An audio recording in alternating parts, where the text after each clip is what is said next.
అబ్బర కొడుక పెద్దలోళ్ళే జరుగుతున్నాయి కదా. కుర్చీలు లేపి కొట్టుకునేదాకా వచ్చిందంటే టీడీపీలో మంచిగానే ఉన్నది వర్గ పోరాటం. ఇదంతా ప్రజలకు మేలు జరుగుతుంటే అడ్డం పడుతున్నందుకో, లేకుంటే ప్రజలకు నేను సేవ చేస్తుంటే ఆపుతున్నారు అన్నందుకో కాదు.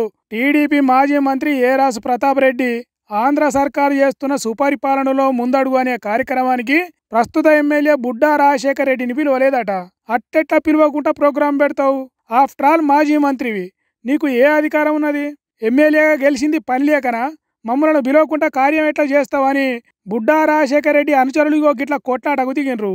ఏరాసు ప్రతాప్ రెడ్డి ఇంటికి పోయి దొరికితే పొట్టు పొట్టు కొడదామన్నట్టు చూసిండ్రట. కానీ నడిమిట్లకు పోలీసులు వచ్చేసరికి లొల్లి పెద్దగా కాలేదు.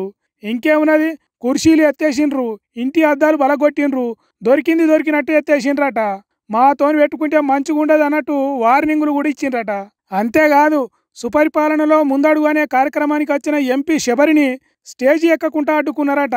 సిట్టింగ్ ఎమ్మెల్యేను కాదని మీరు సుపరిపాలనలో ముందడుగు ఎట్లేస్తారు అని ఎంపీని వెనకడిగే వేసేటట్టు చేసిండ్రట. గిట్లా టీడీపీ సర్కారు పెట్టిన సుపరిపాలనలో ముందడుగు ఈ తీరుగా ముందడికి పోతున్నది.